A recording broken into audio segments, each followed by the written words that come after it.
Didn't mean to have y'all on that screen. Sorry about that.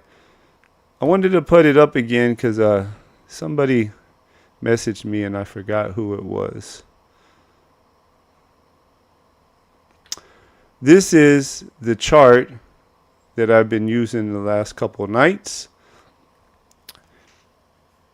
I'm trying to stay away from the super heavy and especially the super chalky stacks week 17 stuff. There's a lot of them that just kind of naturally line up. One thing that I've been trying to lean into here this last week since the schedule came out and since I found this chart is really just trying to focus on my team stacks in general and trying to target a lot of these offenses, that are going to be in good situations. Their point totals, at least of right now, are projected to be pretty high. I'm kind of staying away from the Raiders. I'm kind of staying away from the Browns. If you watch some of my streams, you already know that I think I'm not that in on Bowers, especially where he goes. If he falls mid-second, then sometimes I'll go ahead and take him just because he's paired up then with, kind of a different person that he's not normally paired up with. I like to make that a little bigger for you guys. Anyways, I put a poll in the chat today, and if you would be kind enough to answer it, I'd appreciate it. I'm just, as a new guy here, I'm trying to figure out my schedule. I think I would like to, instead of doing the eliminator slow draft and just kind of making some of my picks at the end, I'm kind of thinking I might want to do some live with you guys too. And I'm trying to figure out, would you guys prefer me stick just to DK, since probably that's what you've been coming here for. I do kind of market myself as the DraftKings guy because that's what I play a lot. Feel like there's not enough of us out here streaming DraftKings, so I'm going to try to make it my thing.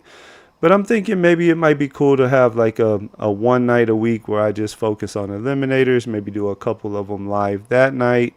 Let me know what you think, though. Anyways, if any of you are watching and you want to hop in the draft with me, we're going to be doing the $20 DraftKings draft. We are going for the $2 million, and we'll let it fill up, and we'll see what pick we have. So let me know what you guys want me to do. Do you want me to stick just to DraftKings? Do you want me to mix in some randomly? Do you want me to make it a set night a week? We could do like a Sunday fun day and switch off of DraftKings from Sunday night streams and just go with the eliminators that day. See if we got anybody in here I recognize. I don't recognize any names so far. That doesn't mean that friends won't be coming on in with us. But anyways, that's that chart that I showed you guys. That's kind of what I think I'm going to rock with, at least right now. I still try to, look for the guys. I'm pretty freaking busy throughout the day, and at nights I've been putting a lot of work into, getting ready for these streams and learning all the technical sides of it and stuff. So I have not memorized the week 17 schedule yet, so I like to have it pulled up here on my other computer. But in general, I'm not going out of my way this year. I almost feel like going back to my DFS days and trying to be contrarian and stuff, that the week 17 we may be getting to that point where it is so just overdone that it might actually be in our best interest to not necessarily focus on it. Still a big team stat guy. I mean, you can't go wrong with that. I do not believe it would be smart to play in these type of tournaments and think that you actually have a shot at winning it, at making it out of single elimination. Week 15 against 11 other people, got to win it. Week 16, 11 other people, got to win it. In the DraftKings final, I think it's like, 1,000 something people. You're not going to win it just with a team of a bunch of very, very random players on it. So I definitely still think that team stacking is the way to go, and that's what I'm kind of doing, is focusing on, the Buffaloes, Detroit, San Francisco, Philly, Baltimore, Tampa. Those are all the teams at the top of this list scheduled or applied point totals of average 24 points or more over those 3 weeks. Tampa's got a really nice one. They're home against Atlanta and then at Carolina and then at Miami. That should be a fun game. And looks like we need about one more person and then we will be set to go. Should be starting pretty soon here. Somebody let me know too if you can actually see the poll in the chat. I'm not totally sure that I set it up correctly. So if you would, let me know it's there so I know that I set it up right, or if I need to go back and redo it or figure it out a different day, I guess I should say. All right, let's see what we got going tonight. We are in the 10 hole. Always a fun place to be. What is up, Mark? I see that you are in here. I did not pull the chat box up on my streaming system before you had typed let's go. But it's good to see you in here, buddy. Good friend of the stream.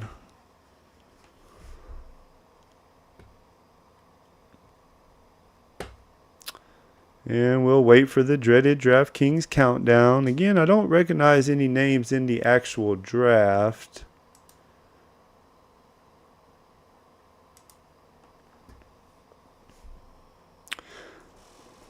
Also, while we wait on the draft to start, so I think it's like June 22nd or something like that. I know it's a while away, but just wanted to give you guys a heads up.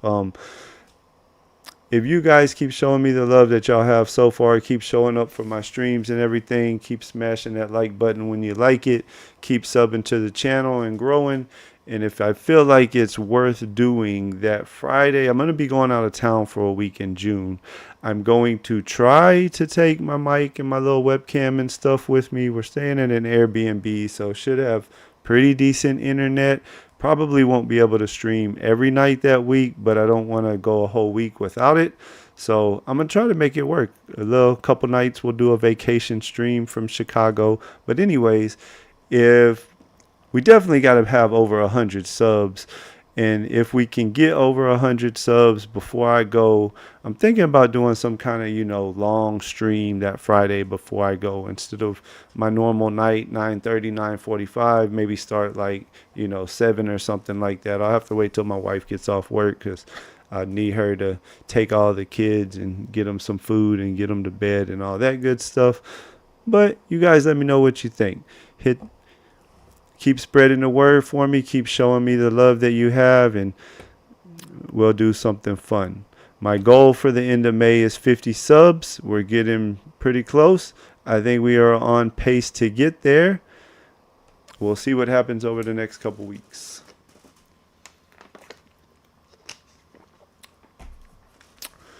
Nothing unusual so far. Chase, Barkley, Jefferson, Bijan, Gibbs, Lamb. See what comes up here in a few picks. Where is you guys' favorite spot to draft on the board? I started the year off getting a lot of, let's say, 5, 6, 7s, and I built a lot of Lamb teams that I really like.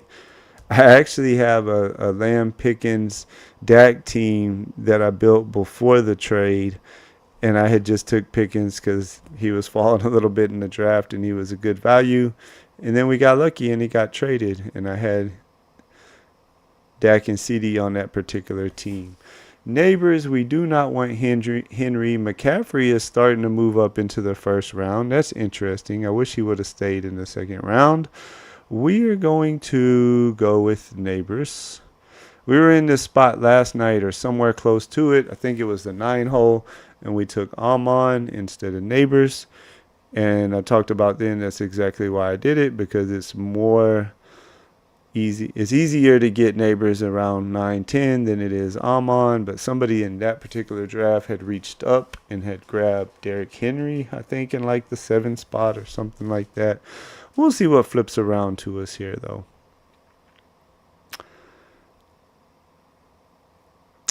I wouldn't mind either McCaffrey or Brian Thomas Those would be the two guys that I would like to see stay, but they'll probably go because everybody likes to make me try and take Bowers here whenever I constantly say I don't want Bowers.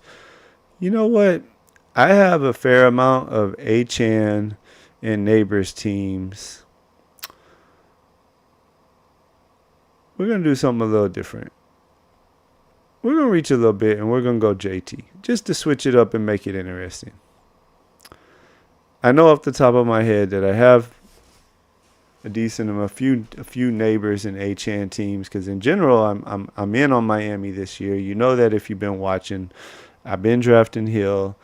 I like Waddle. I mean, Waddle, we used to take Waddle right at the 2-3 turn the last couple of years. And because last year he went to the sidelines about every second quarter of every game, it seemed like,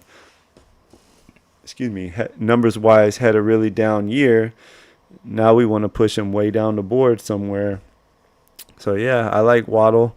The only thing that stops me from smashing more Waddle is he goes right around Olave, and I like Olave too. I think both of those guys are underpriced. But this time we'll switch it up and we'll go with JT. JT's got to draft him some JT, right?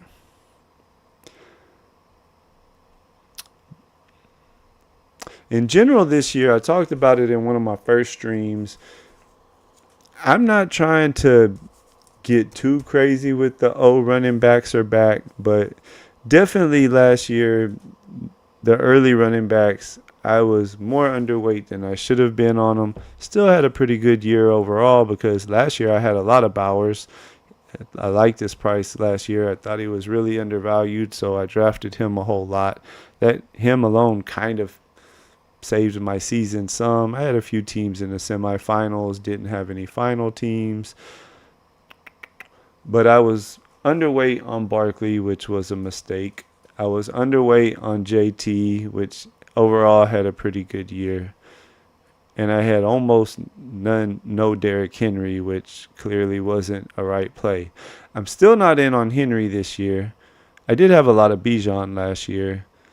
I'm not in on Henry, though. I have been drafting more JT. I want to get more McCaffrey. Just hasn't worked out that way yet. I've taken some Barkley this year, but I don't know. I kind of like to sometimes go Jefferson too when I'm at the 2-hole, and it just works out when I've had the 3-hole. Barkley always goes second, so I don't really have a lot of him. Let's see what we want to do here. See, Atlanta. You know what?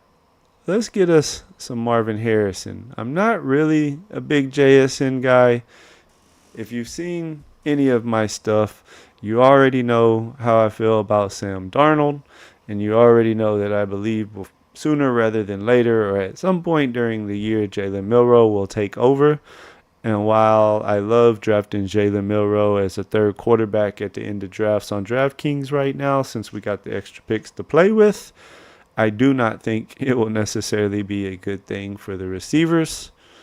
So I'm kind of staying away from JSN for the most part. I've taken him on some teams. He's one of those guys I kind of treat like, hey, when he falls, I'll take him in the right situation. We'll make this pick and then we'll start calling out some of the teams, see what's going on with everybody. I was kind of wanting to go Rice there, but they took him. Let's see, Jackson, San Francisco.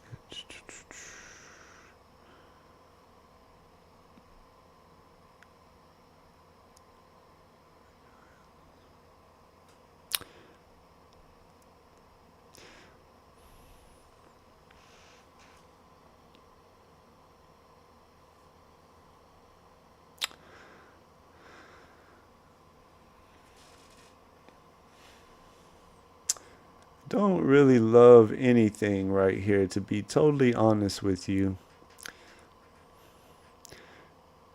But you know what?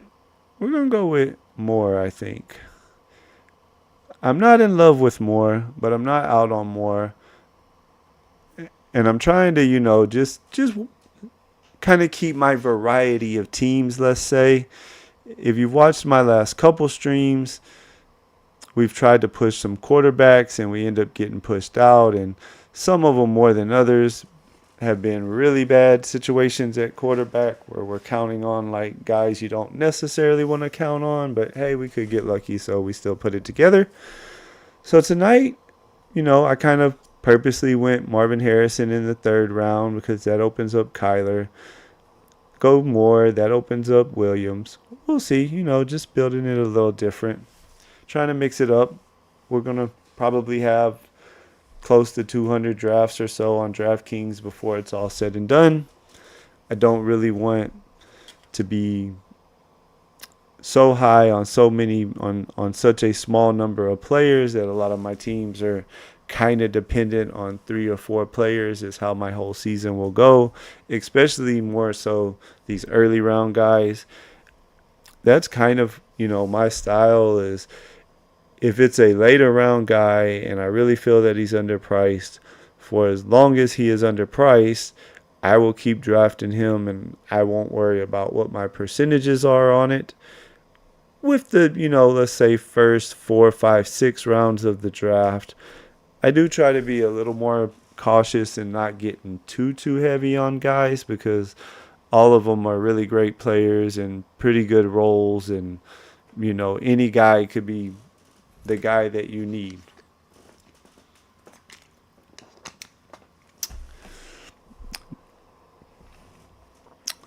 I was already kind of that way. This year, I think I'm purposely trying to be a little more that way, even purposely because of like the Barkley and Henry fade. I call it partial fade. I think I probably had like, if I remember right, about 5% Barkley, but I only had like about 2% Henry. JT, I only had about like 4 or 5% on, so I was under the field, and looking back on it, wish I would have had a lot more of them. But we live, we learn, we move on, we get better, we draft better teams, and one day we win the $2 million. Could this be the draft?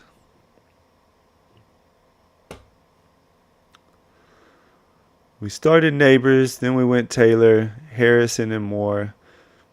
See if everybody's kind of staying in their lane, doing their own things. See, like the guy in the 3-hole, that's when I'll take Bowers. I've taken Bowers sometimes, right in here, 21 through about pick 18. Not a whole lot of teams get Bijan and Bowers together, or Gibbs and Bowers together. Bowers is an excellent pick, in my opinion, when he falls further into the second round, because you get him with a combination that he's not normally with.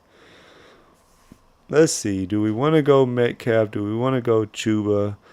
Hard to tell what these guys will do on the turn. They're kind of got a good little mix.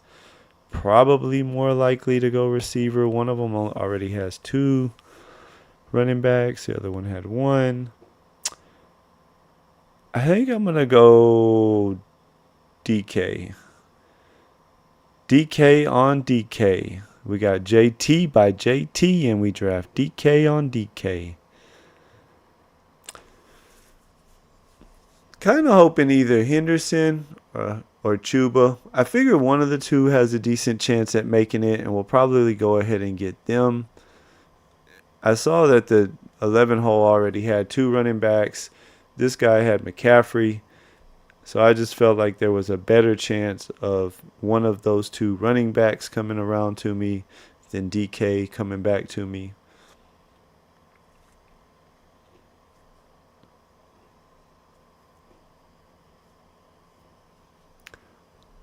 Mahomes paired up with Rice from the 12 hole. The 12 hole has Collins, and he took McCaffrey, Evans, Rice. Now he's paired him with Mahomes, Chuba, and we got one of them to come back to us. We are going to take Henderson. I think he's fast. I think he's explosive.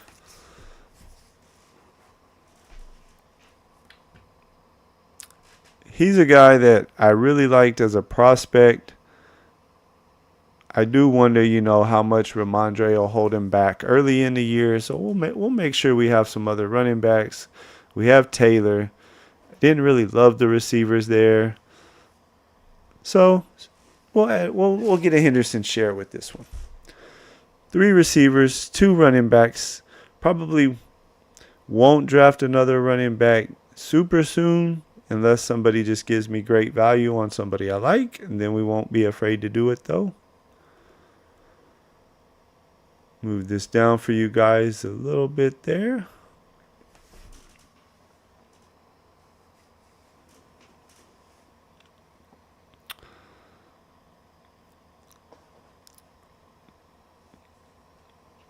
I guess you could say tonight I'm purposely trying to mix it up a little bit. We haven't drafted much Henderson. We haven't drafted much more. Gives us a little variety in our teams.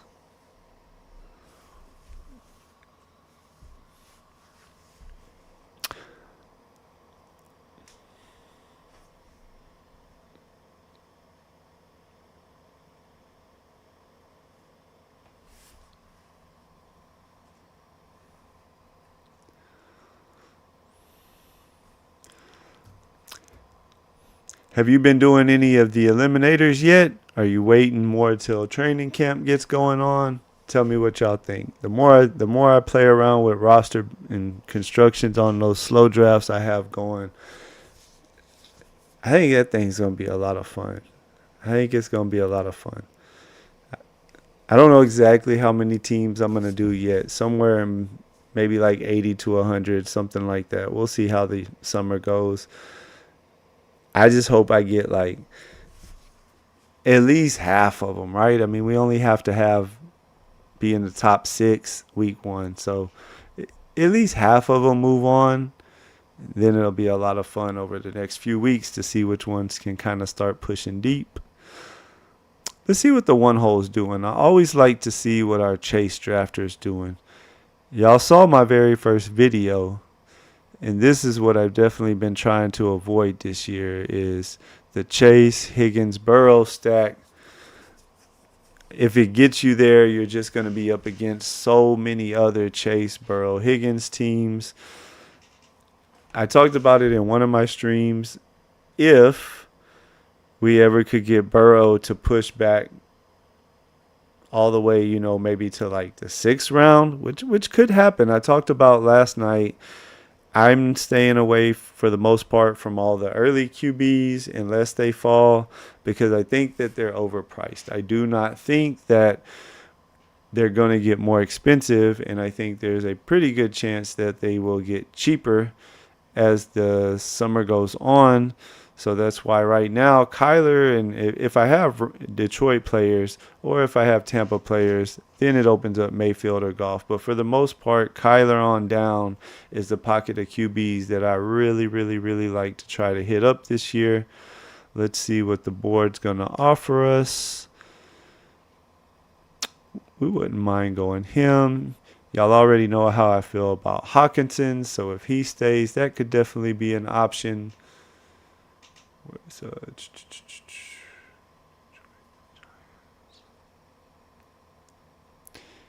Jones went. We also kind of like Shakir. He's attached to a good offense. Nobody has tight ends, though. Where's the Allen drafter at? There's a better chance, I think, that Shakir will come around or there's other receivers we like. I'm really in on Hawkinson this year. I don't know. I said it in one of my other streams, and I'll say the breakdown again just because I know there's some new people here who probably haven't heard it. My take on why I'm so in on Hawkinson as compared to the guys that go in the 2nd round right now. Let's make this pick first, though.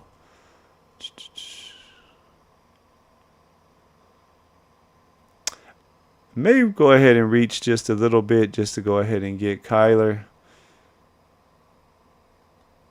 The whole point of this particular team in taking Harrison and Moore was we really wanted to kind of switch it up a little bit. Some of my teams in the last few drafts have really kind of been looking similar, but I also like Shakir, and he's fallen. So since I have Moore and since I have Harrison, I know the McBride drafter more than likely will take Murray. but we might be able to get Williams to come back to us. And I'm going to take Shakir because I just like the ADP value on him. If he would have went before me, I was going to reach a little bit for Kyler. The McBride drafter actually already has Lamar too. So I don't know. We may get lucky. We'll see what comes around to us.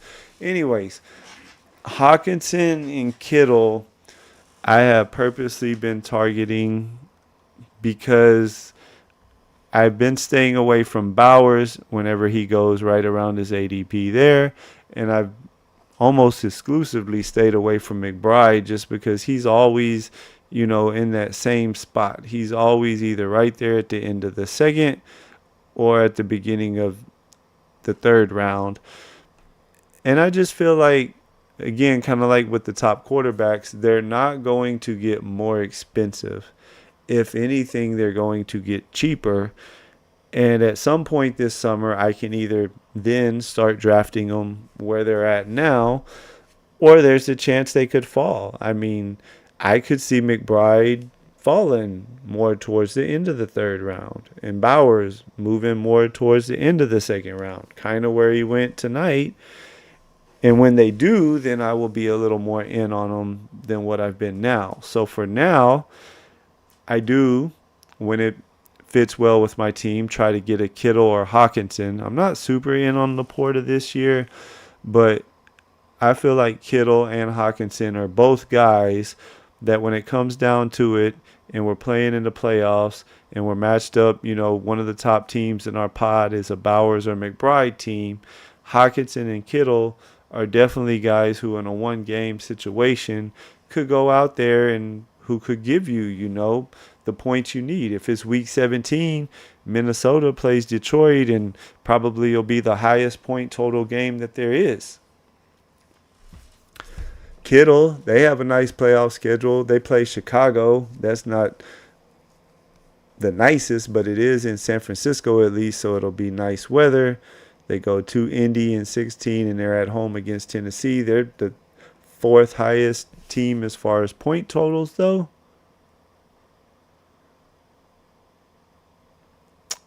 And we made it by the McBride drafter without him taking Kyler. Thoughts on Keon Coleman this year? Do you think he could be good breakout candidate in Buffalo? I do take him on the. I do look for him on a few teams that I've taken Allen on, and in general, I'll say I'm neutral on him. I'm not like fading him or anything. I forget exactly where his ADP is, but I do like him. I don't think he'll be like a breakout star, but I definitely think he'll be one of those players like we were talking about last night, like the Rashid Shaheeds of the world, the guys that come through and give you some good spike weeks every now and then. He's good at catching jump balls. There he went in this draft right there to the Allen drafter. Makes a lot of sense when you have Josh Allen. Later in the summer, when the quarterbacks get cheaper, like I'm expecting they'll do, then I'll definitely be trying to get me some Josh Allen teams and looking to throw Shakir's on there and looking to throw Coleman's on there. And we might actually, if we can pull this off over the next few picks, somebody just took a quarterback there and it was Purdy. So, yeah, we definitely get one of them. And we're going to take Kyler. And because we did go with Shakir as our fifth receiver, I talked about that last night too. And over the last few drafts, you guys know that's been watching, we've gotten, sniped on some QBs that we were trying to pass through around like that. And what I said specifically in last night's draft is I'm okay getting gross on some teams if I have to at quarterback and trying to piece it together, knowing that I have really strong running backs, I have really strong receivers, got some tight ends that can put up points, and it didn't work out. Because what did I say last night? For every one of those teams or for every couple of those teams, I'm going to have a team like this where like I could have played it safe and I could have said, oh, well, I want Kyler or Williams, one of the two. I don't want them to go. So let me take Kyler here. But another guy that I like, Shakir, was about 9 picks or so past his ADP at the time and was sitting there on the board. So we took him. And then once I saw that the McBride drafter already had Lamar, I'm like, well, there's a, decent chance. And unless this guy takes an unstacked Caleb, which he already has Baker, we might actually be able to get Kyler at a discount and then turn around and be able to get Williams at a little bit bigger discount, have more stacked up with Williams, and it worked out that way. And that, my friends, is why you push the quarterbacks around. If you're going to be drafting a decent amount of teams, push those quarterbacks.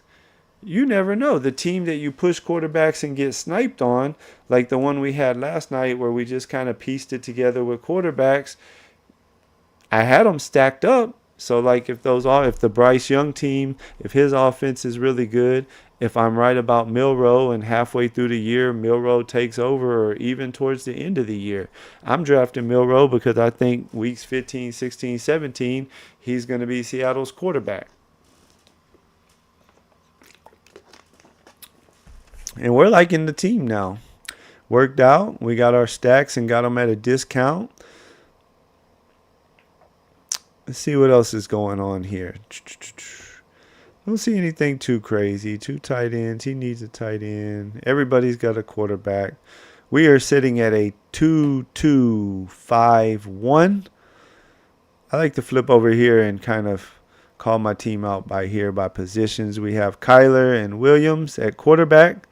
We have receivers to go with them. We have Neighbors was our first pick, but then we have Harrison paired with Murray. We have Moore paired with Williams. We have DK Metcalf and Shakir as other receivers. We have JT as our first running back, and then we took Henderson for his explosiveness, and we have Hawkinson as our tight end.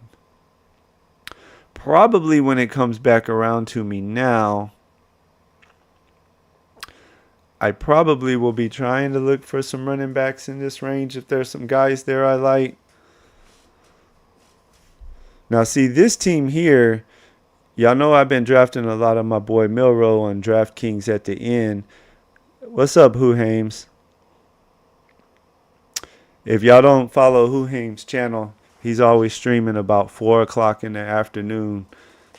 It's kind of become one of my favorites. I'm always driving my kids around to stuff then, and y'all who know me or heard my streams before, I got 3 daughters, and they all love listening to Taylor Swift and Ava Max and all of those other girls. And half the time I'm on my way to soccer or dropping somebody off at dance. So I'll kick my earbud in the car and let them listen to whatever nonsense they want to listen to. And I'll throw some Who Hames on, or there's a couple other guys who stream in that time of day.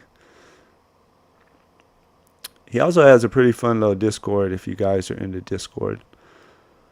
But anyways, what I was starting to say on here is this is the type of team that taking Milroe as my last pick or 19th round pick, yeah, if he's there, I'm still going to do it because on DraftKings, we have those 2 extra picks. And I just feel like there's no other players right now in the 19th or 20th round who could give me as much upside as he possibly can.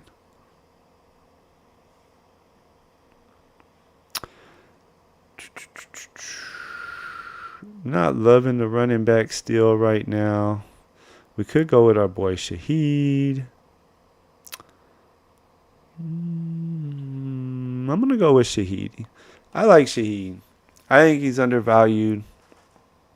When it flips back around, then we'll probably try to get one of these running backs. We don't want to fall too far off at running back.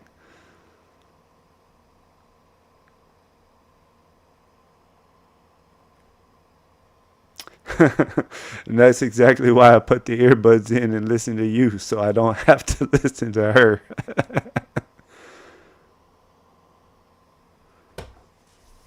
I always do that and driving around. They always get mad at me because they'll say something and I'll be driving and listening to a best ball stream. And, Dad, what? Leave me alone. All right, come on, people, make your picks.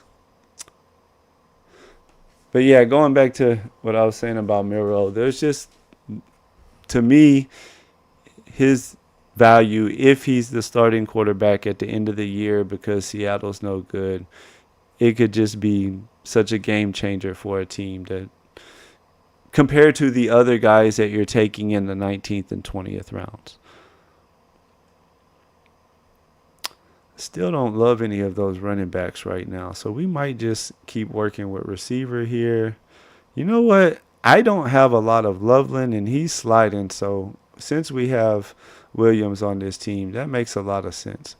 I'm not big on Loveland because I think he has, I forget exactly what it was, but he has some kind of knee injury that he was been kind of rehabbing here in the off season, and so I do expect him to fall down the boards a little bit as camp gets going, and the reports are out that he should be ready for week 1, but he's not a full go yet, yada yada, all that stuff. But we got him at a discount tonight.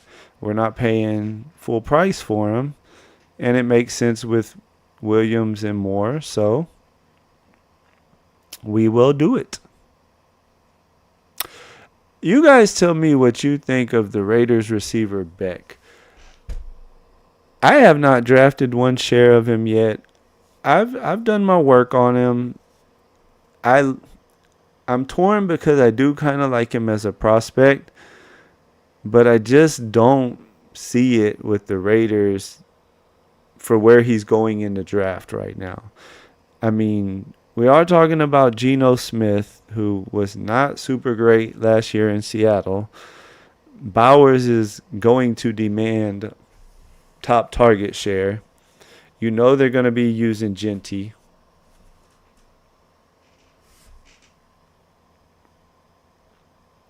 I've been staying away from him. Milrow thing makes a lot of sense in 20th rounds. I could see taking him in the 18th round at a low rate. Yeah, that's my thing. I haven't done any BBMs this year. I have like a handful, probably about 15 slow drafts going in the eliminator. And I won't take him at all in the eliminator. I mean, it's stupid. It's too risky. We don't know when he'll start, but yeah, on DraftKings with the 20th round, if I did end up doing any BBM drafts, he wouldn't be near as big a target. I talk about that a lot on my streams that I don't hear a lot of people talking about it, but the quarterback scoring on Underdog compared to DraftKings, I think is something that more people should probably pay attention to if they switch back and forth.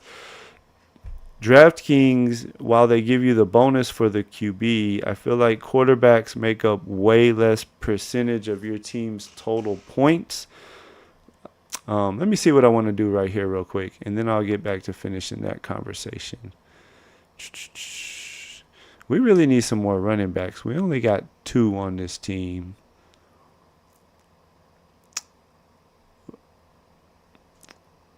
I am a star method guy, if y'all haven't noticed. I do like to kind of star my players that I want to keep an eye on.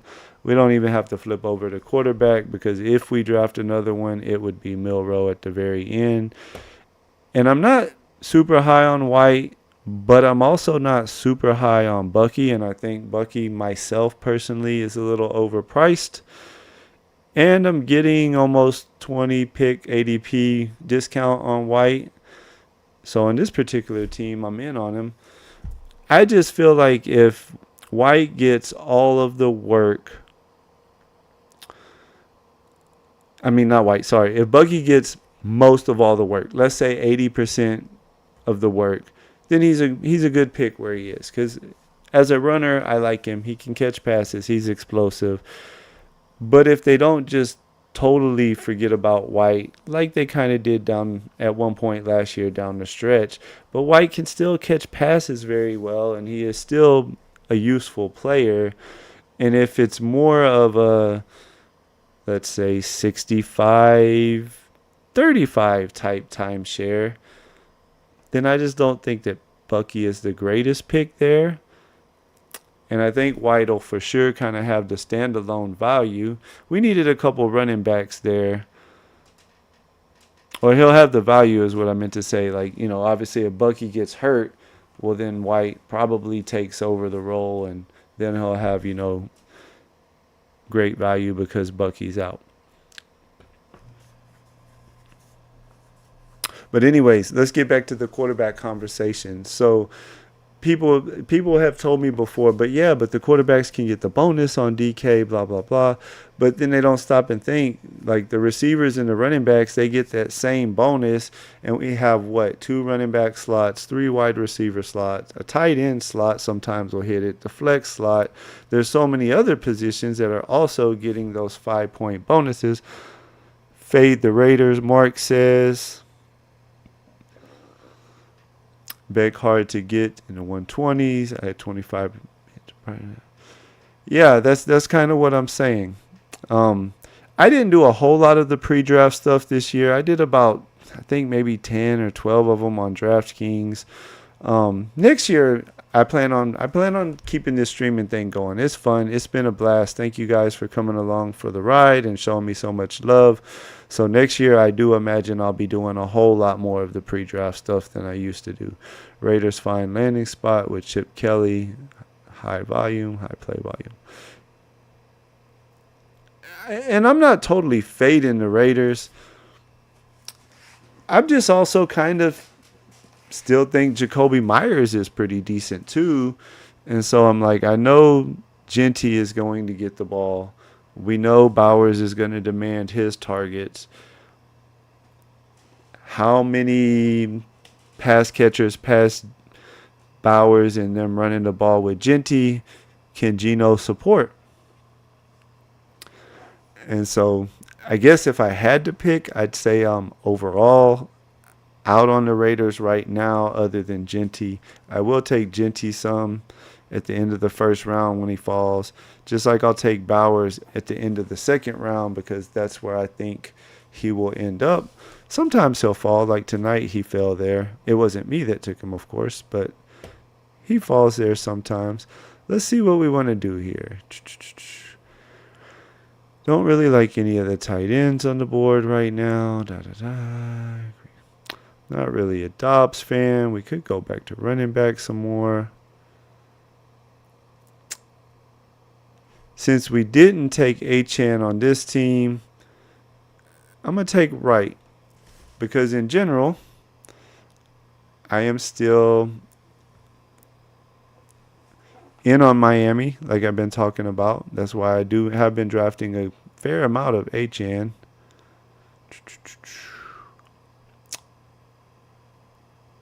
Let's see, how many receivers do we have?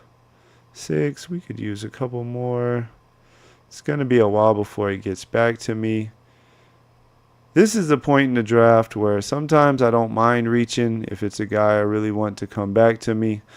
We're probably going to go ahead and reach a little bit and get Wilson here just because he fits really nicely with our stack. Then we'll have Kyler doubled up. We got Williams doubled up. If you've been watching my content, you know that I'm a stacker. Always be stacking. I'm more of, I guess, this year, just straight team stacker, though. When I get the 17 stuff, it happens. When I don't sweat it. I'm trying to just put the best teams I can together right now. That chart I showed y'all at the very beginning of the stream, I am definitely going more off of or using that a lot more for the implied point totals for weeks 15, 16, and 17.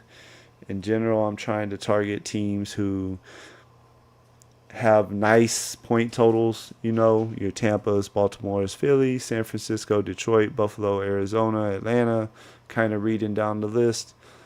And I'm kind of staying away from your Browns and Raiders and Patriots and all of the guys at the bottom of the list. For now.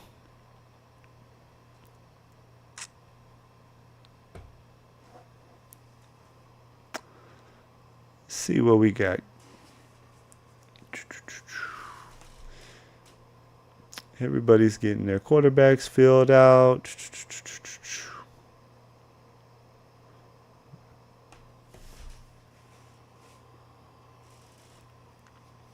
What do you guys think about tonight's little player breakdown on Walker? Are you guys in on Walker? If you missed it at the beginning of the stream, I was talking about how I went back and I watched 2023 tape over the last few days on Walker because I had this random thought the other day, and I remembered that Waldron, their old OC, kind of comes from that McVay Shanahan system. Obviously, I'm a Texans fan, and I know that system very well from the Gary Kubiak days. And they're bringing in a Kubiak guy to be the OC there.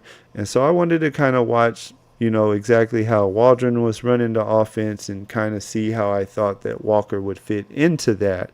And I was pleasantly surprised. There was like several runs that I saw that were your classic outside zone setup. The whole offensive line is, kind of shifting right or shifting left together.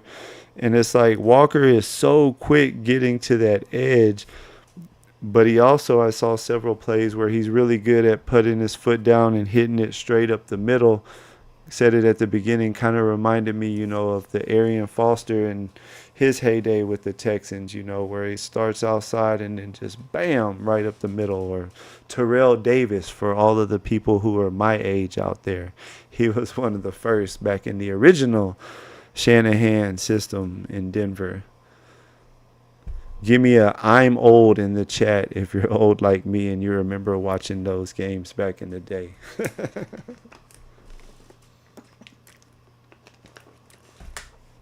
All right, let's see what we're going to do here.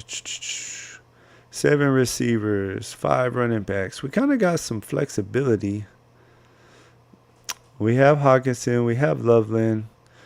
We wouldn't mind another tight end if it was the right guy came along. It's kind of getting to that point where I don't love any of these receivers.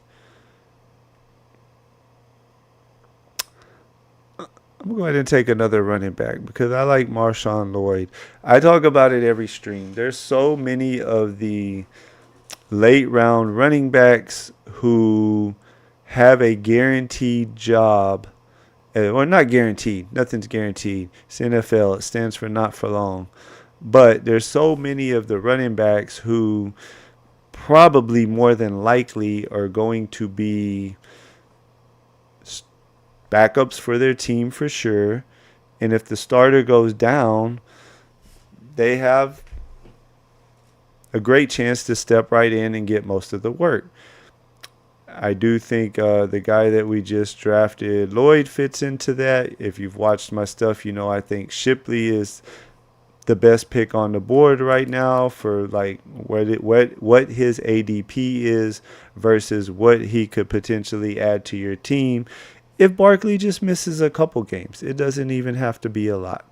I'm going to take Slayton when it comes around to me. He's not a guy that, I love, but we do have neighbors.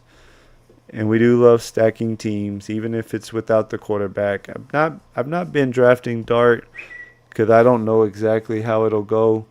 I could see, if Wilson's good enough to keep him somewhat competitive, Dart might not even get a chance to play this year. And y'all already know if I'm going to draft a quarterback pretty late in the draft, it is going to be my boy Milroe.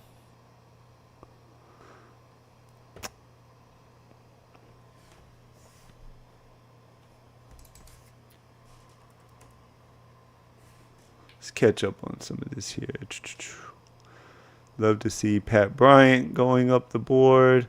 We drafted him last night. We had I believe it was last night. If somebody's in here that was on last night, let me know. It was a triple stack, I believe, of a Bo Nix team.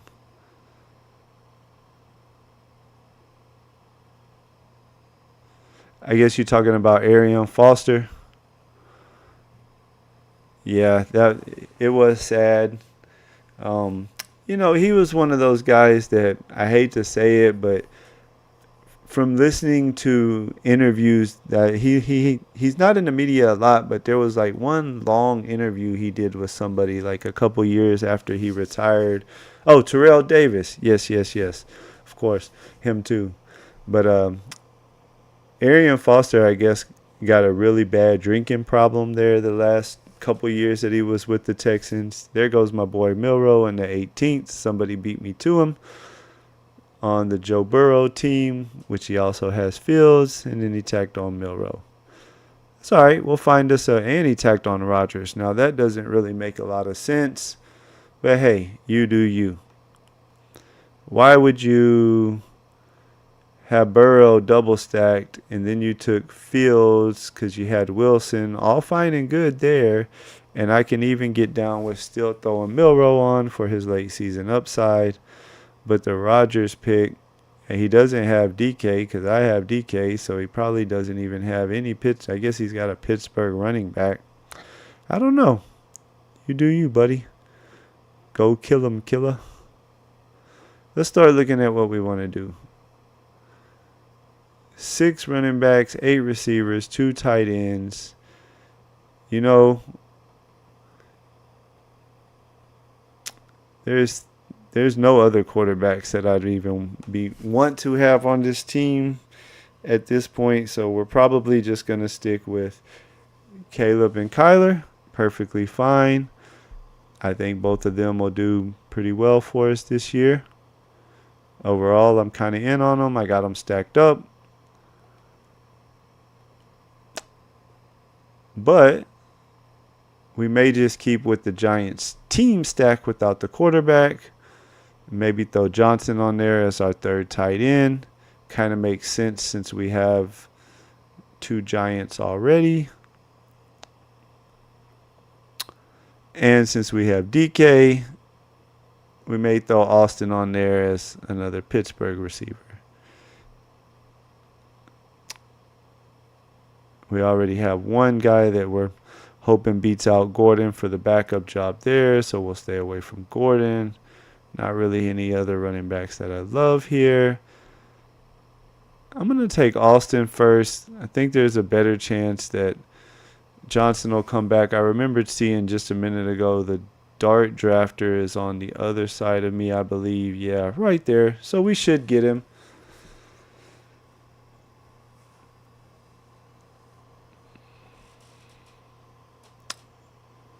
Remember when Arian Foster tried to start the NFL stock market? I do not remember that. I must have. That was before I really got into the stock market. Is Blake Corum still just a backup in LA? I like him as a football player, but I don't know about his best ball value. He is still in LA, yes.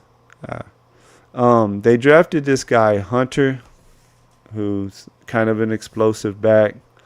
Although in February, McAfee listed Puka, Kyron studs with the offense in the future. And you never know with McVay. I mean, it was just last year when everybody got all panicky because they said Kyron might return some punts. And then Kyron proceeded to just be the normal workhorse that he is. So you never know with McVay. But anyways, they got the guy, Hunter. He probably went somewhere down here. Let's find him. Where'd he go at today?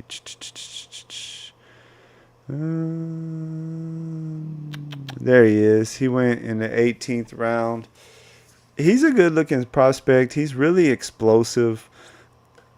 If Kyron was to go down myself, I think it would be a mix of Corum kind of taking more of the, up the middle, maybe some of the goal line stuff. Hunter is definitely the more explosive, big play guy. So me personally, I've been drafting some Hunter. He's not one of the running backs that I target heavily because we don't know yet. Like, with Shipley, I feel like I know for sure he's going to be the backup to Barkley, and he's on a really good offense, and they like to run the ball a lot. So I try to take Shipley about as much as I can get away with taking him at a decent ADP. Whereas, some of the other ones, Marshawn Lloyd, I think he'll probably be the number 2 there behind Jacobs. So if I don't have Jacobs, I do like taking him there. I don't know. I think I'm going to do one more tonight. We like the way that one went. Sorry, I forgot to call it out to you guys. Let me see if I can get back to it real quick. Oh well, we'll just hop in another one. I remember most of it off the top of my head. Sorry, I forgot to call it back out to you guys. I know everybody always likes that. It was a Kyler team double stacked with Harrison. If anybody else wants to jump in a DK draft, we're about to jump in it right now. Y'all are more than welcome to hop on in here with me. It is not a slow draft. What am I thinking? We don't want to be here for days. We want to do it fast. But it's Kyler paired up with Wilson and Marvin Harrison. We had Caleb stacked up with Moore and the tight end Loveland. We had JT as our main running back. We had Henderson as a running back. We took Eckler on the team. Yeah, I caught that at the last second. I switched it over. It's set to live now. Thank you for pointing it out, though. So hey, since you're around, I was telling the chat that I'm going out of town in June, like around June 22nd, I think. It's a Sunday, and I'm thinking about that Friday starting a stream earlier and doing like one of the, kind of long stream type things. So I know this is kind of late generally for you, but if you want to maybe do something together, I'll get with you later in June when it gets closer, maybe around like 7 or so my time. That would be kind of right after you're normally done anyways. I don't know. When I go out of town, I'm going to try to stream a couple nights a week. We'll see. I'm at an Airbnb. I'm going to take my mic and my camera and everything because I just use my laptop. I don't really have like a regular computer or whatever. It won't be every night because we'll have other stuff going on, but my kids generally go to bed at a decent time even on vacation, so we might try to do some late streams from the Airbnb in Chicago. But anyways, I thought it'd be really cool to do like a, kind of my first really long stream.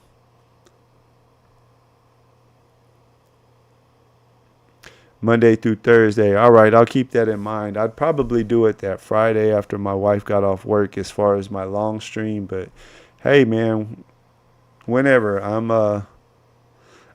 on here Monday through Friday is what I'm kind of committing to, always being on here unless something comes up. Sometimes we're going to do Sunday nights if I didn't have a whole lot going on that weekend like I did this past weekend. Saturday's kind of the one day I'm going to take off. I do have 4 kids. 3 of them live at home still and have all kind of things going on the weekends. And I'm a happily married man, and I don't want my wife to get too unhappy with my new streaming venture. So got to keep one night free at least. We have the 5-hole on this one. Let me see if I recognize any names in here. Don't recognize any. Oh, the same dude that we were just drafting with, Killa. Killa, if you're on stream with us, let me know. I believe that was the guy that was in the 1-hole last time and tacked Rogers on. Yeah, no worries, man. I'm sure we can hook up down the road sometime. Like I said, I'm pretty free at nights most of the time, and if I knew in advance, I could make your time work or closer to your time if I knew in advance.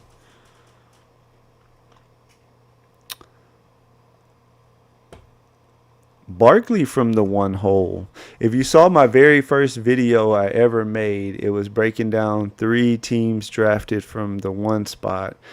And that was actually the one that I said I liked the most because so many people are doing the Burrow double stacks right now. And so I'm just trying to stay away from those super chalky things like that. From day one, Burrow and Higgins and Chase's ADP lined up so well that I knew it was going to end up being super popular.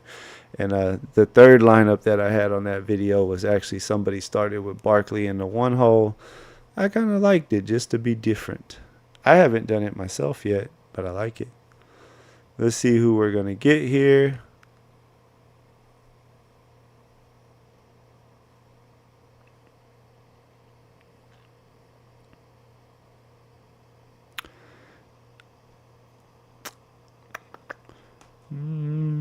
You know what? I like Gibbs, but I'm really in on Dallas's offense this year, and I haven't had a CD team in a while, and I kind of need me some more CD in my life. Plan of attack from the 5 hole is my plan of attack from every hole. Take whatever player I feel like is the best on the board in the first round. Gibbs and CD, I like them both.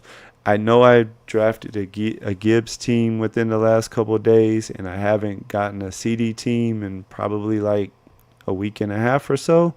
So we went CD this time. If this is your normal time, I can make it. Yes, I am a night guy. I'm still trying to work out the exact time that I want to start, but probably going to go with like 9:45. Maybe I'll do a poll on that tomorrow. I've been bouncing around between 9:30 and 9:45. I know that there's some guys who are still on who have good sized channels around 9:30, so 9:45 might be a little bit better. Summertime's about to be here, and my kids don't wake up as early as they do during the school year, so I could even do like a 10 o'clock start, but that just kind of gets late for some people. So long story short, I think I'm kind of leaning towards just sticking with the 9:45 time. Then if I'm kind of got something going on that night, I don't have to worry about rushing to get on right at 9:30.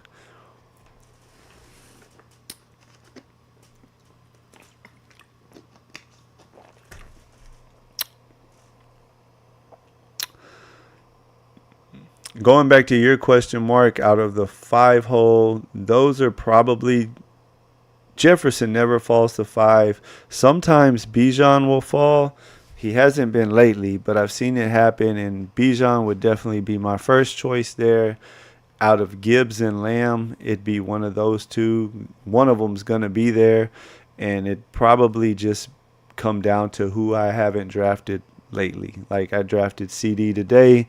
Next time I have the 5 hole and it's between Gibbs and Lamb, I'll probably go Gibbs. I like to kind of switch it up like that. That's what I was talking about earlier. I don't want to be too overweight or too underweight on players that I really like in the first round, second round type players.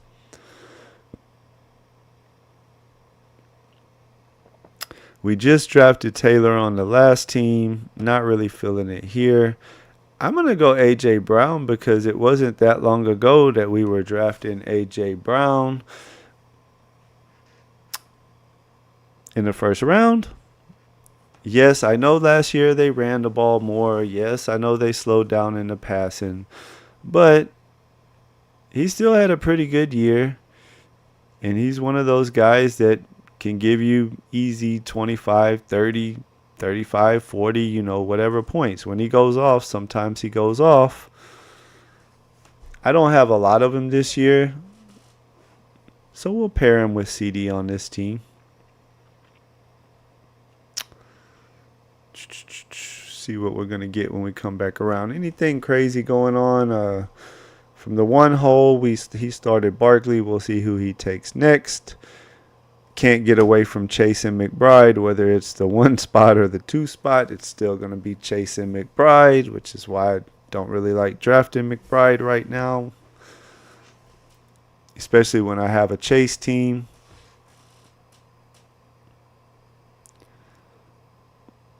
Three spots started with Bijan and Jackson. 4 spot Jefferson and JT.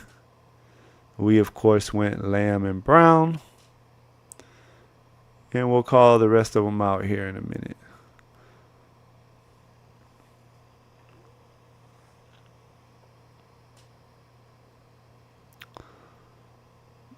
See what we're going to do here. The Lamar team we know won't take a quarterback. See what he does. If he doesn't take Allen, I don't love the receivers on the board. And while I do still think Allen's going to fall back, 29, that's getting kind of closer to where I think he probably should be. I don't really want to go Kyron. I don't really want to go Wilson at ADP. Sorry about that. Let's take a Josh Allen team. Let's have some fun with it. I'm not fading him, you know, and I haven't drafted him in a while. I definitely haven't been drafting Allen more like over here. I've seen him the other night. He even went, I think it was like pick 19 or 20. But I keep talking about it. I just feel like Lamar, Allen, all of the top quarterbacks on DraftKings, I feel like they're not going to get more expensive. They're only going to get more cheaper. I feel like they will come down as the summer goes on, and then I'll start smashing them a lot more. So right now, I'm not totally fading them. I'm trying to mix them in tonight, like when they fall a little bit past ADP, and they're sitting there with a group of players that I'm not really super high on right at ADP.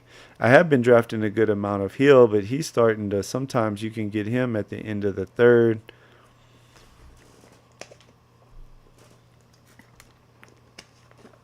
We just try to mix it up, though. That's what we try to do. We try to mix it up. I don't have one particular style of build that I do. Sometimes, my teams end up looking like a 0 RB team. Sometimes it might be, we drafted one the other night where we took I think it was 3 running backs in the first 4 rounds, because that's the value the board gave us early. And then we just chilled for a while at running back. We didn't take any more running backs till way later in the draft. The team turned out pretty well, I thought.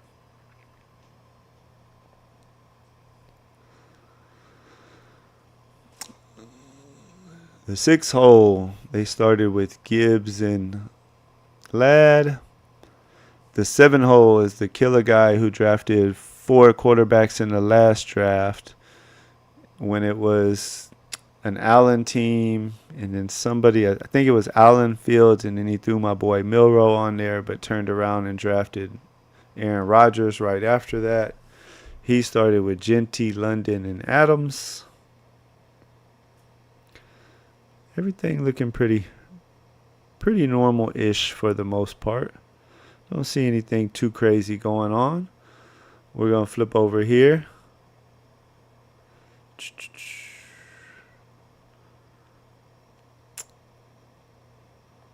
I am not in on Travis Hunter. I can't get there, and I'll explain why in a minute.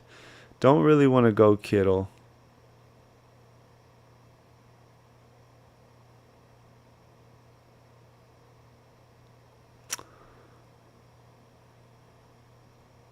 I'm going to take a Hampton share.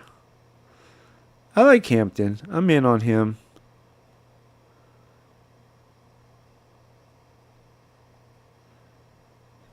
Want some advice? Auto draft round 12 and 13, then queue up to late round people and forget you done it around 14 and 15.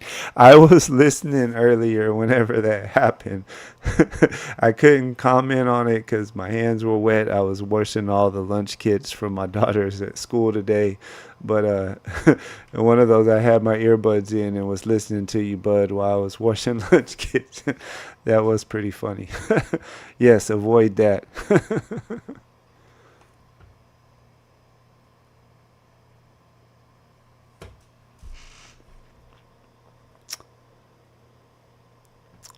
What do you guys think with the Chargers? Do you think that Hampton is going to just early in the year take over the role? Do you think that somebody was watching my breakdown today? They reached for Walker. I was actually hoping Walker would come around to me in 5, and I was going to pair him with Hampton as my 2 running backs. But do y'all think Hampton's going to be a stud this year? As a prospect, I really love him. I would be even more in on him if Najee and Harbaugh's combination just didn't scare me a little. What do I mean by that? I mean, I could see Najee just kind of grind it out, give what they take you style, being something that Harbaugh just kind of loves enough that it keeps Najee more in the mix than we would like for him to be. We could go Smith here for the team stack without Hurts, but they are probably going to throw the ball a ton. I'm going to just stick with Brown and I'm going to get Kittle. Talked about it last draft. Until Bowers and McBride fall a little more consistently, like I want to draft Bowers when he's in here, and I'm hoping he'll be there before the summer's over. I want McBride to come around here to like the mid-third. So until that happens, or until I decide I don't think that will happen later in the summer and give in and pay their prices, I've been targeting either Kittle or Hockenson in a lot of my DK drafts because that gives me a guy that, in a playoff matchup, I feel like any given game, Kittle could easily outscore one of those two or even both of them. Same thing with Hockenson. He's 2 years past his injuries. Before there was a McBride and Bowers, Hockenson was a tight end 1. I'm not saying he'll be a tight end 1 on the season, but I do still think that on any given game, Hockenson can definitely hang with those. And so, yeah, give me a tight end in the 5th round, or Hockenson goes more down here like around the end of the 7th, early 8th. Give me one of those guys, and I like my 2v2,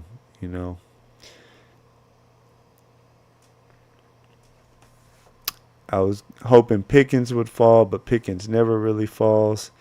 Probably should have went ahead and went with him, but we wasn't as worried about it since we decided to go with the Josh Allen team. Do you guys have to stack up Allen, or do y'all run him naked sometimes? I still try to stack him. I definitely like Shakir. We'll keep an eye on him. I believe it was Mark in the chat that was asking me about Coleman earlier. We'll keep an eye on him. If Kincaid was to fall later a little bit, maybe we could do him as a second tight end or something. We'll see. I like to start my guys. I don't know. I may have to change that down the road, when more people follow me and stuff and more people hop in my drafts with me. If it ever becomes a problem where my guys I feel like are purposely getting sniped, then I may do it. Yes, I agree with that. Much better pick in PPR. That's another thing,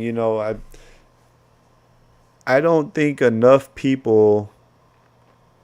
I think that's an edge that DraftKings players can have, or people who go back and forth.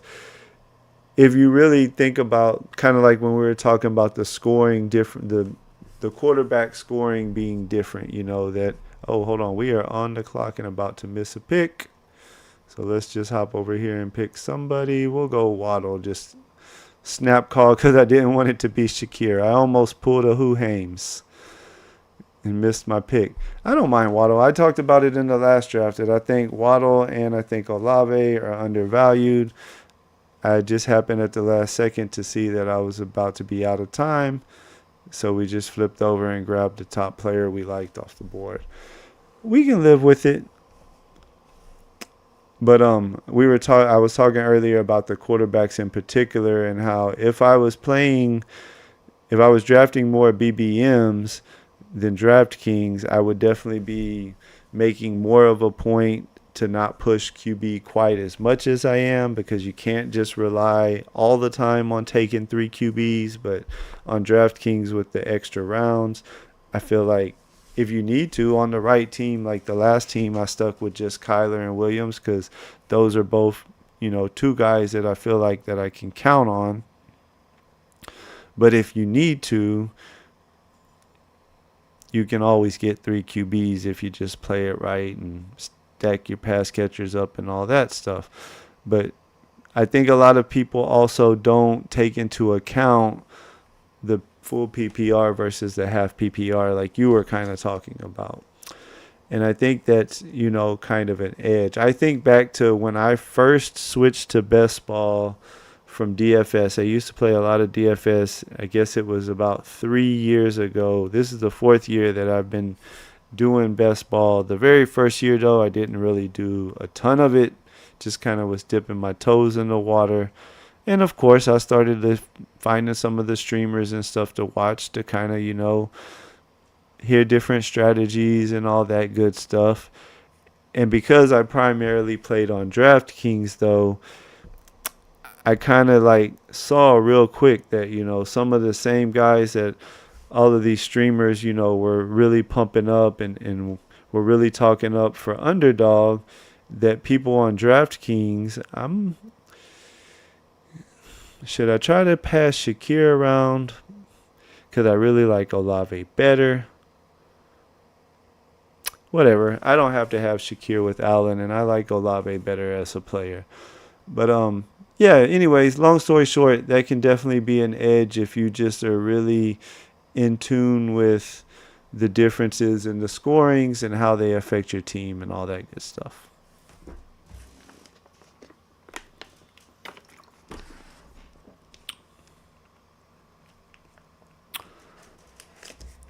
On DK drafters, I have had 13, 14.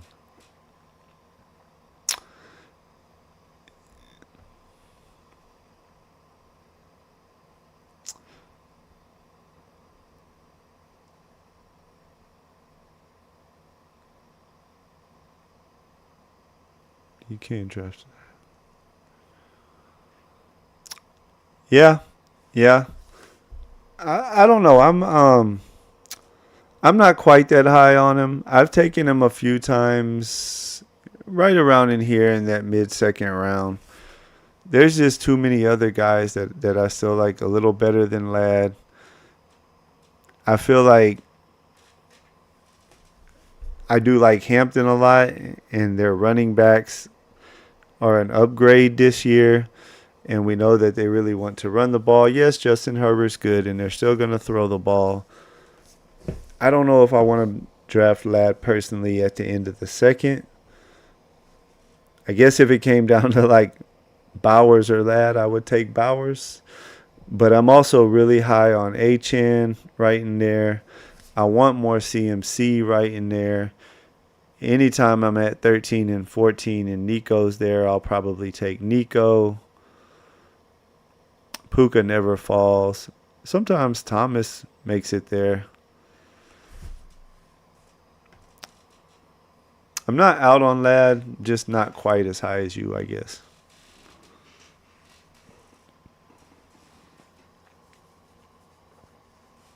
Drafters is fun. I don't know. I may end up doing some drafters teams this year. I did a handful of them last year. I think with me starting the streaming thing, though, I wanted to just kind of stick to something. As somebody who, let me make this pick and then I'll finish saying what I was going to say.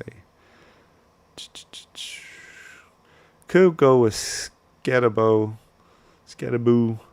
I've been telling myself I wanted to get more of him lately. We don't like Najee. Well, we could go with Warren. I feel like his role's safer, but he might come back around to me. Whatever. I keep telling myself I want to get more of the rookie. Let's get more of the rookie. He'll probably, I think, be their goal line back with his size and his strength, and he can catch the ball really well too.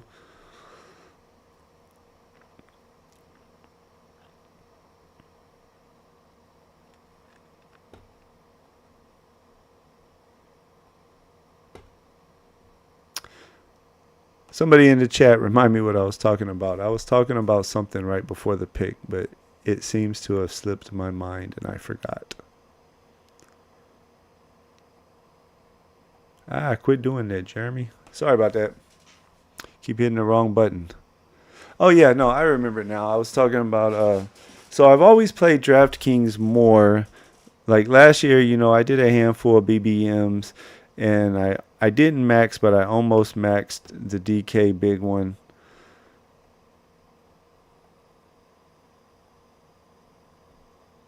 We're going to take Mason here for another running back probably because I like Mason. Don't really love any of those receivers right now. Not really an area I generally like tight end. We don't want another quarterback because we have Allen. I think if Mason stays, we'll probably go him or maybe Charbonnet with this pick. One of the two. I'm not super big on Ibuka. I just think there's too many mouths there. I'm going to go Mason. I like Mason. I think he has some standalone value. Aaron Jones is not a workhorse type back. Aaron Jones, throughout his career, always seems to miss a few games here or there. So it gives me another back that I might get some really useful weeks out of. It's a good offense. They got a pretty decent point total and stuff.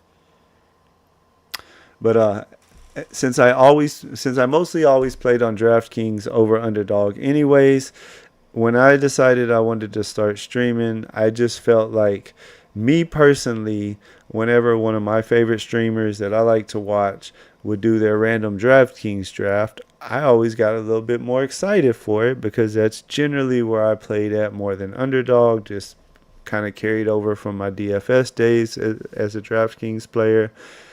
And so I really thought that area, DraftKings specifically, was underserved. You know, there's not, to my knowledge, I don't know everybody out there, but there's not one person who focuses on DraftKings.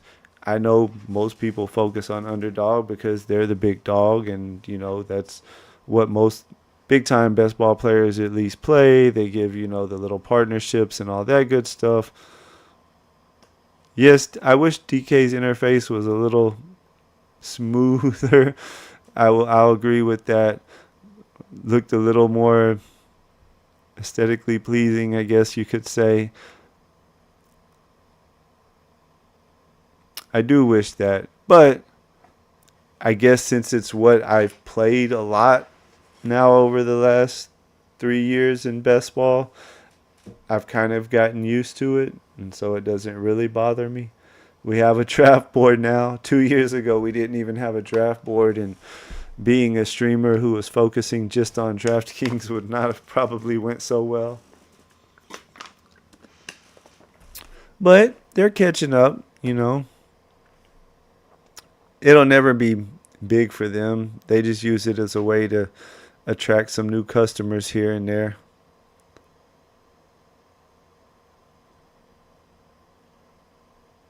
Ooh, I don't know. Is it divided into three separate windows? Hmm. Are you talking about on my stream right now, Huhain? In my OBS, it looks pretty normal. I'm not really sure.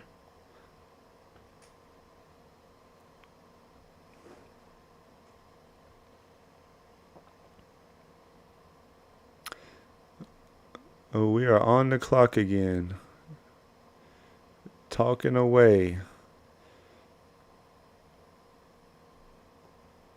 We're going to grab Charbonnet real quick last second because we think we can get Coleman to flip around to us.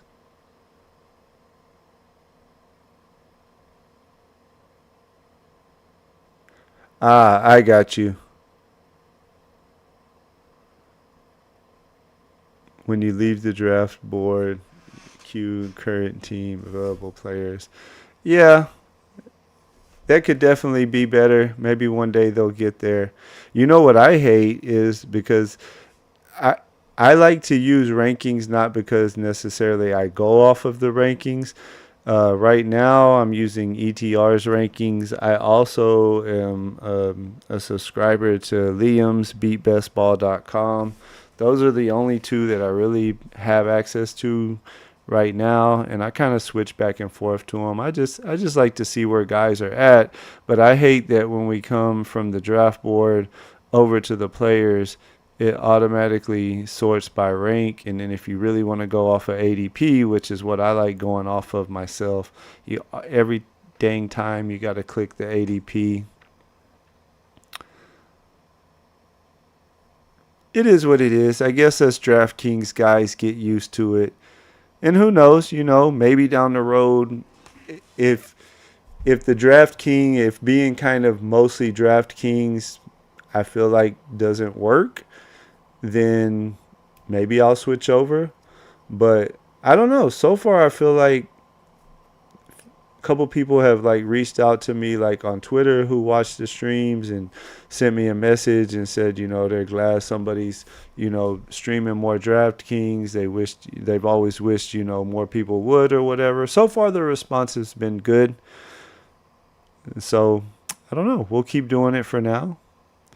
We're always open to change down the road, but I feel like there's a few people. He's not here tonight, but there's one guy who's been in almost all of my streams and will actually hop in a few drafts with me from time to time and do them. I know he's a DK guy. Now we'll go ahead and grab Coleman because he probably won't come back around. It's pretty much right at ADP, and we pair him up with Allen. We are rocking with a 1-4-5-1.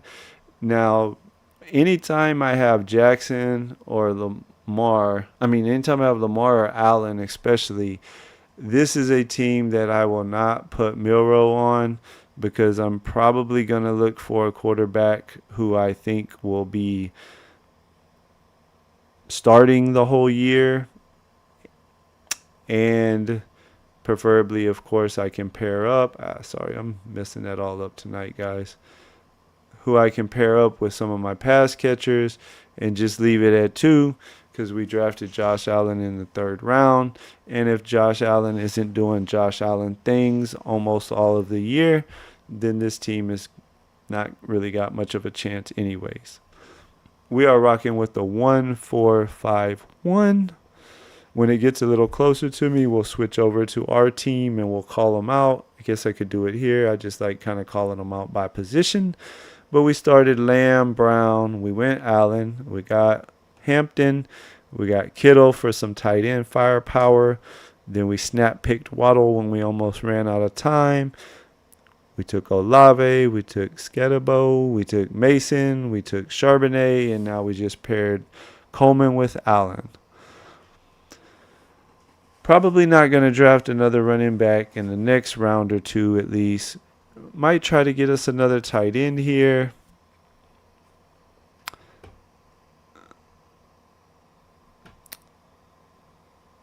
I don't know if I want to do Tua as that other quarterback because we don't know if Tua can stay healthy.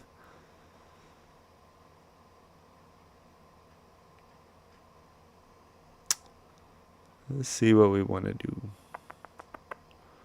What bye week do they have? They have week 11. Allen is week 7.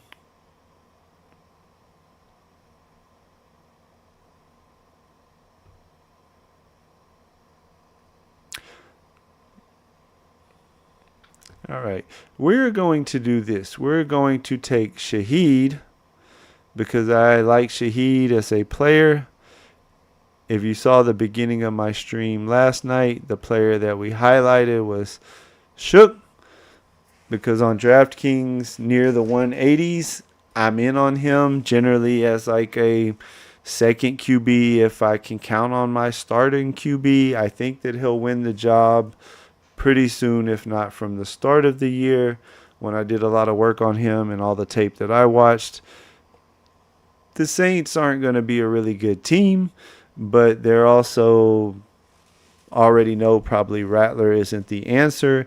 They just drafted a guy with decent capital, 2nd round, I believe it was. So I think that they will definitely give him a chance. We already had Olave on this team. I got until week 7 for them to let the rookie start playing. Hopefully that happens. We're going to take Shook, paired up with Olave and Shaheed. Maybe even throw on the tight end because he goes around round 19 or so on DraftKings and call it a day. If he's playing by week 7, which I think he will be, I think there's a better chance than not they just let him start the year out. Allen's going to hit our lineup most weeks, but if he gets in a few shootouts here and there, maybe he'll give us some usable weeks too. Then we can be done at 2 QBs and not have to worry about it.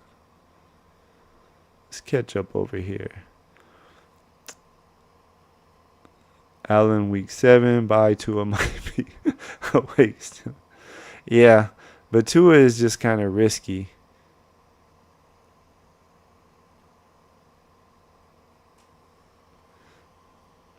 Is he? I haven't paid too much attention to where he's going on Underdog. We are back on the clock, so let's switch back over real quick. Let's see what we got going on here. You know what?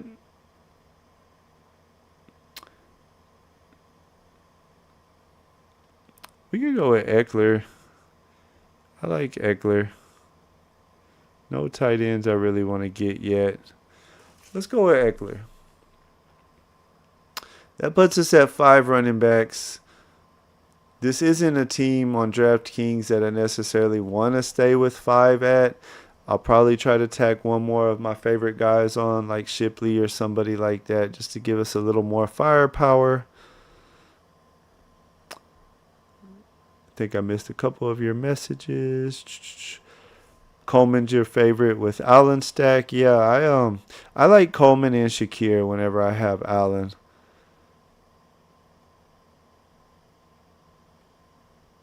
Still play a little on DK. Gonna max the $3. I stay away from the $3 one myself. I don't know. I probably should play it more, but I think I did a couple of them slow because they had some kind of promo where you like if you did of the two of the big boys, you got like 2 tickets to the $3 one or something like that. And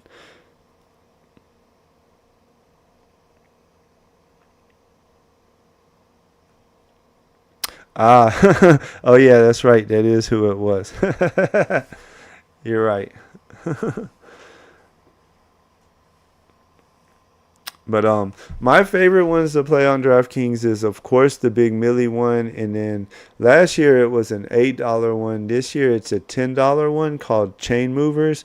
It's only a 5 max, and I really like that one because it's one of those shorter. It's kind of similar to like your puppies or whatnot, where there'll be like a few of them throughout the summer because they're smaller fields. And the particular one this year, that's the $10 Chain Mover. In round 15, it has a 2 out of 12 advance. So, if you make the first round of the playoffs and you're in that pod where somebody just goes nuts, at least you still have one out at getting out to the next round. I've already maxed off 5 of mine, though. But I saw today that it's only a few thousand people away from filling up, and if they do it like they did last year, they'll kind of keep putting them out throughout the summer. Last year they were $8, and I think they ended up having about 4 or 5 of them. I always try to max those out every time they put a new one out, and I don't know about the big one. I planned on maxing this one this year, but then once Underdog came out with the new style of Eliminator, that sucker's really got my interest. I was talking about it at the beginning of the stream. I'm probably going to end up doing around 100 or so of those just because they seem like a lot of fun. So as somebody who's new to streaming also, I think I have kind of a cool little idea for during the season. Give me a minute. Let me get through this pick and I'll talk about it.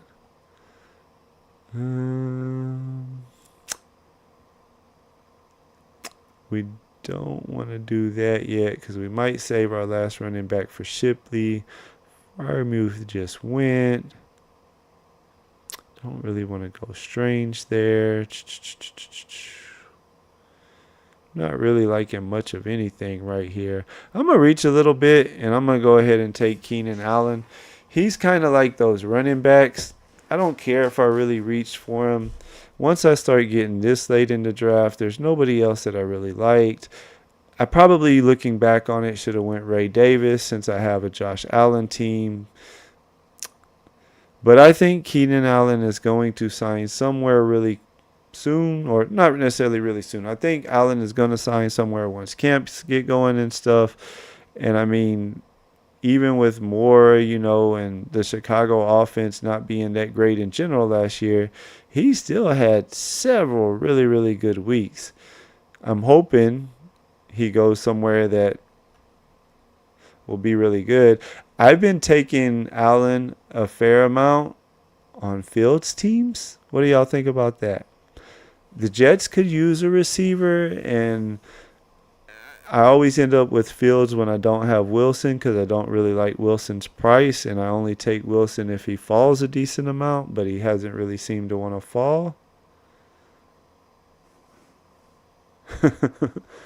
Yes, it was something similar to that. I think it was like Engage 8 or something like that.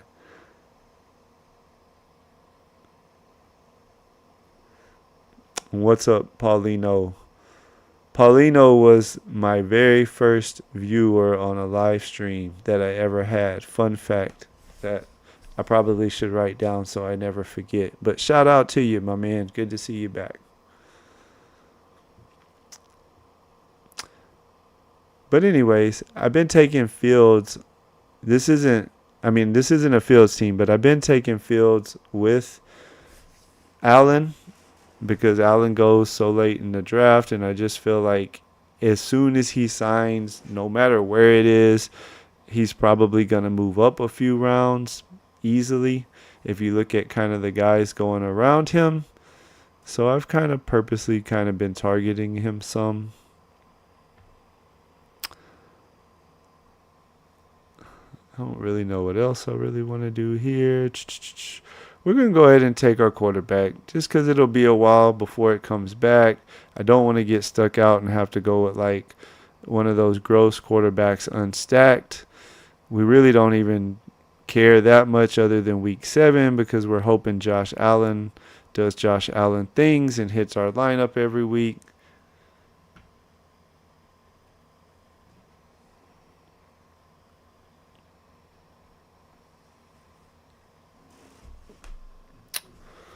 But, looking back on it, I probably should have went Ray Davis there. That was the pick. I probably could have gotten Allen there, and then I could have probably tried to push Shook over to 16. But hey, we're not perfect. We all make mistakes. The last one turned out really nice. If y'all were watching kind of towards the beginning of that first draft, um, I think it was actually Shakir. We were picking like from the 9 hole over here, and it was right around, I want to say it was right around here. Yeah, because Shakir goes in the 70s. Oh, no, it was right here, and we got Shakir right here, and I was hoping to get either Williams or Kyler to come around because we had DJ Moore and we had Marvin Harrison. But I liked Shakir's ADP value, so we took him there. We actually got Kyler to come all the way back to us here, and we got Caleb to come back to us right there. So we ended up getting both of them after all. That's what I should have did on this one, but we live and we learn, right? I was talking, wasn't paying that close of attention. That's one thing I got to get better at. See why some people don't stream all of their drafts. I'm not saying I'm going to stream all of mine, but probably end up doing most of it just because I want to be consistent. I want to be on every night.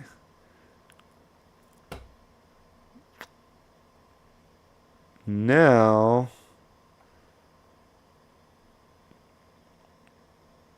what do the guys around me have? 5, 5, 4. Just because he's my favorite click on the board, we're going to go ahead and take Shipley a little early. That'll be our last running back. Probably. Let's see. We have Hampton. We have Scat. We have Mason, Charbonnet, Eckler, and then we tacked on Shipley. Receivers, we started with Lamb and Brown. We have Waddle Olave. We have Coleman Shaheed. Threw Keenan Allen on there. And we have 4 picks left to work with still.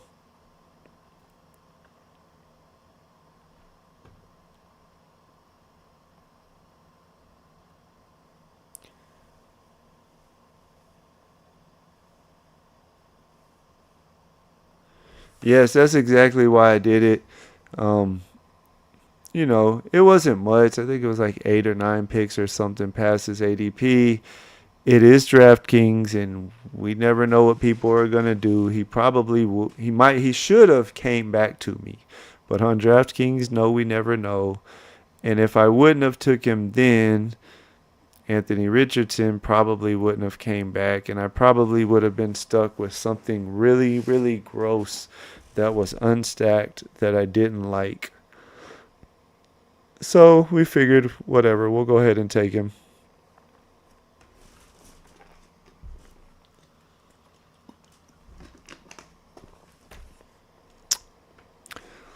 If you guys liking this DraftKings drafts that I've been doing every night, y'all leave me a like down there and leave me a comment in the comment section. Also, make sure you answer the poll for me if you would.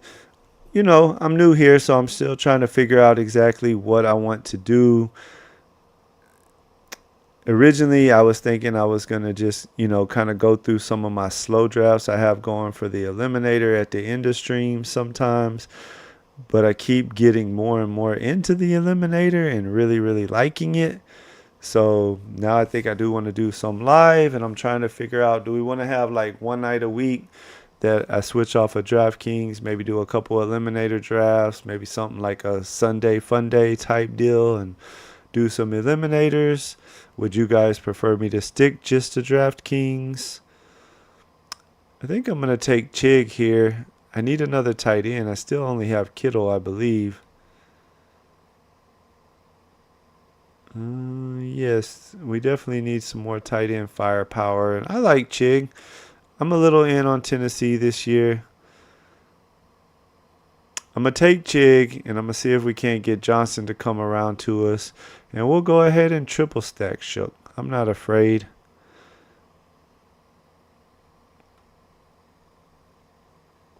Never mind, he didn't come around to us. No big deal, though. We already have Olave and Shaheed with him.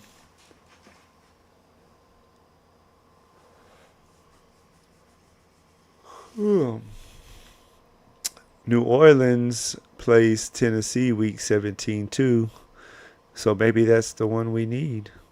Maybe Chig catches 2 touchdowns. Shucks playing catch up. Olave has a nice game, and Shaheed catches 3 passes for 90 yards and a touchdown. And Josh Allen does Josh Allen things, so Shuck doesn't even hit my lineup, but I get the receiver points, and Shig had 2 touchdowns, and we win $2 million. Maybe. It could happen.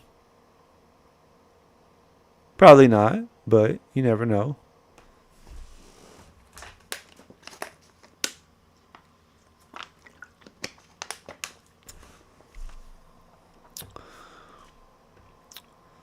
All right, let's try to figure out these last couple rounds. We're not going to take Milroe on this team. I talked about it at the beginning. He is a guy that I love clicking near the end of DraftKings drafts whenever I'm building a certain way. But having Allen or Lamar is not the way. I don't really need him then. We'll just take some more bullets elsewhere.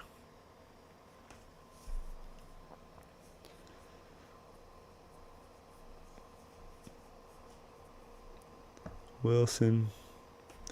Let's see, what could we use? Let's go start figuring it out.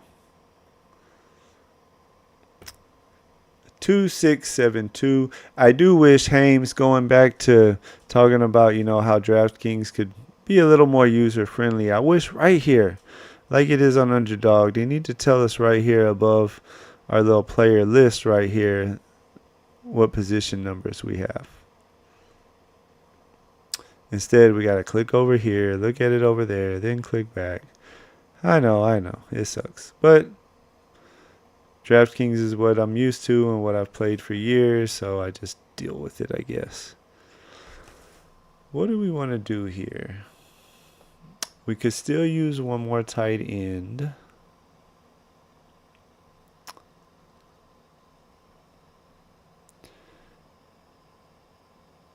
I'm going to throw Johnson on there.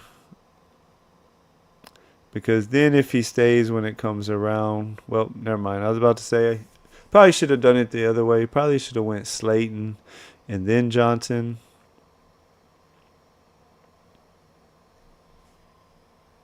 Are you guys out on Wicks this year? I've been taking him some in the 19th and 20th rounds on DK still. We loved him last year. I mean, we drafted the guy so high last year.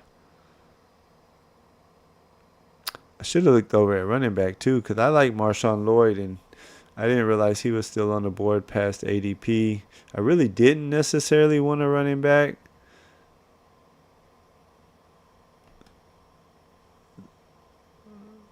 We got 2 picks left though. We could go one running back, one wide receiver.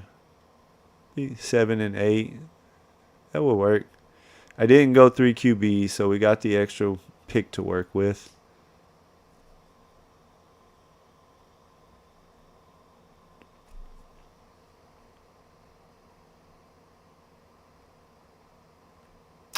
Hey Hartman, I don't know if you saw where I tagged you in Discord. Let me know what your channel is, man. I'll have to go find you. I saw you said you were gonna be starting one up, and as a new streamer myself, I've been trying to reach out and find all the other smaller-ish streamers and try to make sure I stop in and show some love on their channels and stuff too. So you can. Once I figure out your schedule and stuff and you get up and running, I'll definitely be stopping by to show you some love. I like Giddens too. I take him some here in the 19th and 20th rounds. And I like Marks. Not just because I'm a Texan fan. I know some people around are done. I don't know why somebody just took. It amazes me that Tank Dell still has an ADP right now on DraftKings, because he's not going to play football this year anytime during the best ball season, at least. The very soonest I could see him coming around. I've been taking more Giddens than Marks, so I'm going to go with Marks on this pick. I don't love him as a prospect. I feel like the Texans probably reached in the draft for him a little bit, so I guess they really like him. But Mixon does tend to get banged up from time to time, and I am not a Dameon Pierce fan. I mean, yes, he had the really good rookie year, but he just hasn't really looked that great ever since. Yeah, I've taken 1 or 2 Savion.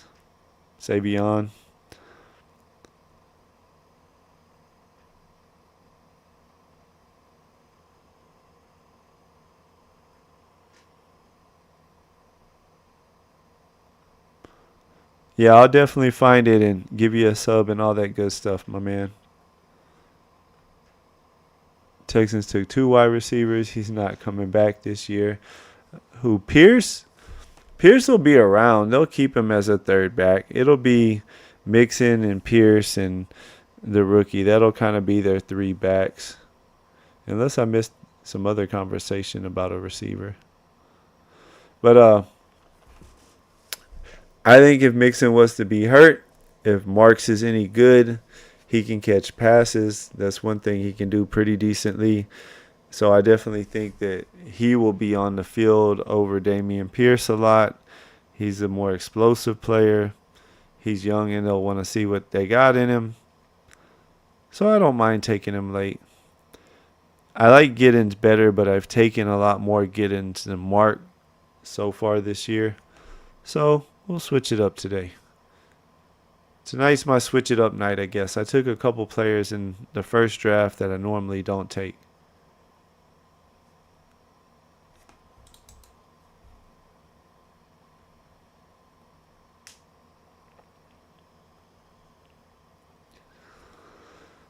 Finish it off here with one more receiver. That put us at 7 running backs.